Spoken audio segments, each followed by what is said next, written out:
ప్రియులారా, ఈరోజు నేటి దినానికి కావలసిన వర్తమానాన్ని దేవుడు మనకిచ్చాడు. లైఫ్ టైం ప్రామిస్ దేవుడు మనకి ఇస్తుంటాడు. దేవునికి మహిమ కలుగును గాక. దేవునికే సమస్త మహిమ ఘనత ప్రభావం చెల్లును గాక. ఇర్మియా గ్రంథము 29వ అధ్యాయము 11వ వచనాన్ని నేను చదువుతున్నాను. ఇర్మియా గ్రంథము 29వ అధ్యాయము 11వ వచనాన్ని నేను చదువుతున్నాను. పిల్లారా, నేను చదవాలనుకుంటే చదవండి త్వరగా. నేను మిమ్మును గూర్చి ఉద్దేశించిన సంగతులను నేనెరుగుదును. రాబోవు కాలమందు మీకు నిరీక్షణ కలుగునట్లుగా అవి సమాధానకరమైన ఉద్దేశములే గాని హానికరమైనవి కావు. ఇదే యెహోవా వాక్కు. Amen, amen.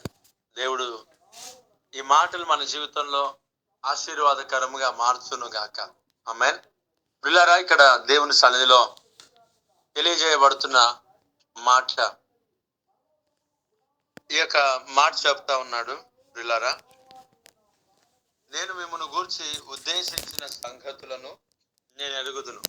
దేవుడు మన పట్ల కొన్ని ఉద్దేశించాడు, కొన్ని నిర్ణయించాడు, కొన్ని మన విషయంలో కొన్ని ఆయన ప్రణాళిక కలిగి ఉన్నాడు.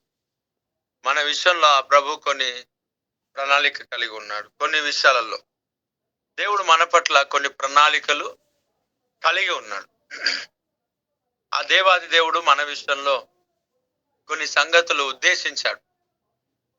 అయితే దేవుని సన్నిధిలో అక్కడ చెప్పబడుతున్న విషయము, నేను మిమ్మల్ని గురించి ఉద్దేశించిన సంగతులను నేను ఎరుగుదును.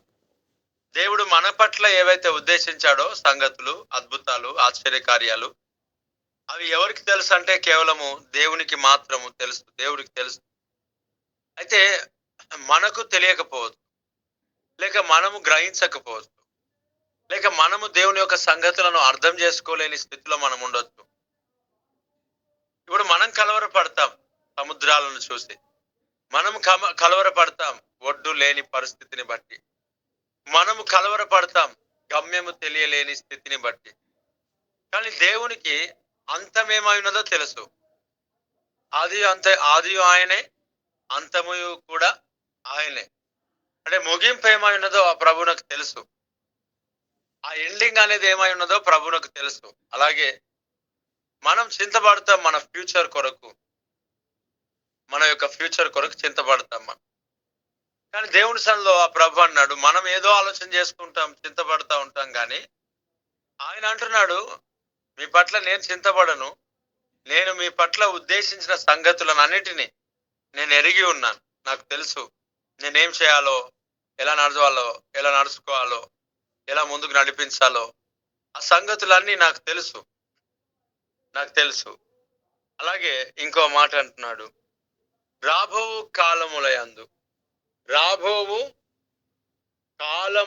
కాలమందు మీకు నిరీక్షణ కలుగునట్లుగా అవి సమాధానకరమైన ఉద్దేశములే గాని హానికరమైనవి కావు. ఇదే యెహోవా వాక్కు. రాబోయే దినములు ఏవైతే ఉంటున్నాయో ప్రియులారా, రాబోయే దినములలో క్రీస్తును నమ్మిన ప్రతి ఒక్కరికి అవి సమాధానకరములు. లోకంలో ఎవరికైనా ఎలాంటి అయినా ఉండొచ్చు, కానీ నీకు నాకు దేవుడు సమాధానకరమైన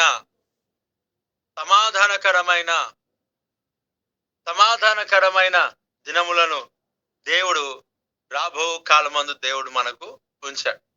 ఈ నూతన సంవత్సరంలో రాబోయే దినములు ఏవైతే ఉంటున్నాయో, అలాగే రాబోయే దినములు ఈ రోజు నుండి ఏవైతే ఉన్నాయో, ఇవి మన పట్ల దేవుడు ఉద్దేశించి ఉన్నాడు శ్రేష్టమైన సంగతులు.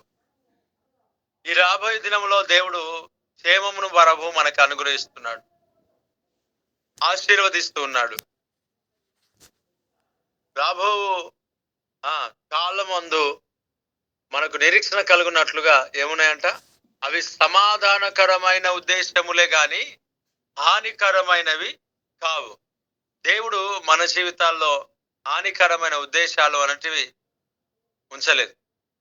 సమాధానకరమైన ఉద్దేశాలను సమాధానకరమైన స్థితిగతులను దేవుడు మన ఎడల ఏర్పాటు చేసి ఉన్నాడు. కాబట్టి రాబోయే దినముల గురించి, నీ ఫ్యూచర్ కొరకు, నీ బిడ్డల యొక్క భవిష్యత్ కొరకు, వివాహముల కొరకు, గర్భఫలం కొరకు, లేక ఎలా బ్రతకాలి, ఈ పరిస్థితుల కొరకు నువ్వు ఏమాత్రం కూడా ఆలోచన చేయాల్సిన అవసరత లేదు ప్రియులారా. ఎందుకనగా దేవుడు రాబోయే దినాలకు క్షేమకరమైన పరిస్థితులు నీకు అనుగ్రహిస్తున్నాడు. ఆయన నీ పట్ల మంచి ఉద్దేశాలు కలిగి ఉన్నాడు, గొప్ప ప్రణాళికలు కలిగి ఉన్నాడు, గొప్ప కాపుదలను కలిగి ఉన్నాడు. ఆయన ఉద్దేశించిన సంగతులు రాబోయే దినంలో క్షేమకరమైనవే అంట. ఏదో వింత జరుగుతుందన్న ఆలోచన మన జీవితంలో రాణించుకోకూడదు. మన జీవితాలు ఆయనతో ఉన్నాయి గనుక క్షమాదరి హల్దు రమాశకతుల మన జీవితాలు ఆయనతో ఉన్నాయి గనుక ఆయన మనకి క్షేమకరమైన పరిస్థితులను దేవుడు ఉంచాడు. కీడు కాదు, హానికరమైనవి కావు. ఇవన్నీ కూడా క్షేమకరమైన పరిస్థితుల్లోనికి దేవుడు మనకి నడిపించి ఉన్నాడు. దేవునికి స్తోత్రం.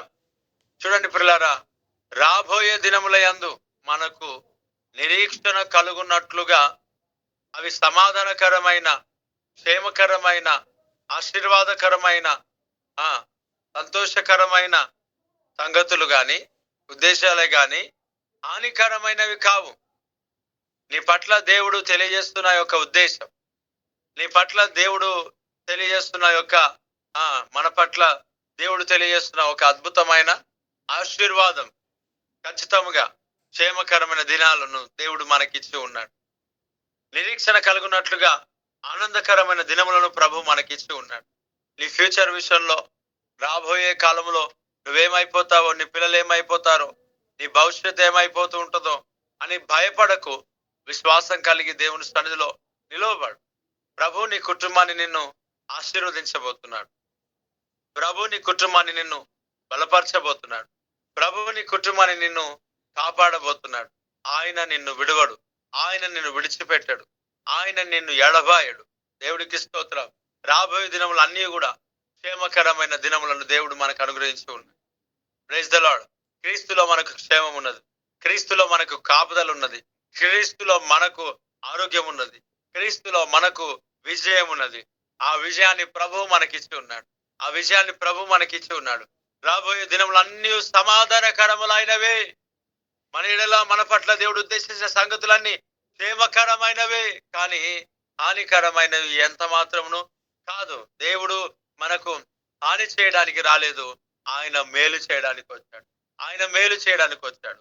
ఆయన మేలు చేయడానికి వచ్చాడు. ఆయన మేలు చేయడానికి వచ్చాడు. మన పట్ల మేలును మేలును మేలును పంచడానికి వచ్చాడు. ప్రియా దేవుని బిడ్డలారా, ఈ దినం ఈ మాటను బట్టి దేవునికి స్తోత్రం. ఈ మాట మన జీవితంలో ఫలభరితముగా మారుతును గాక. ఆమేన్.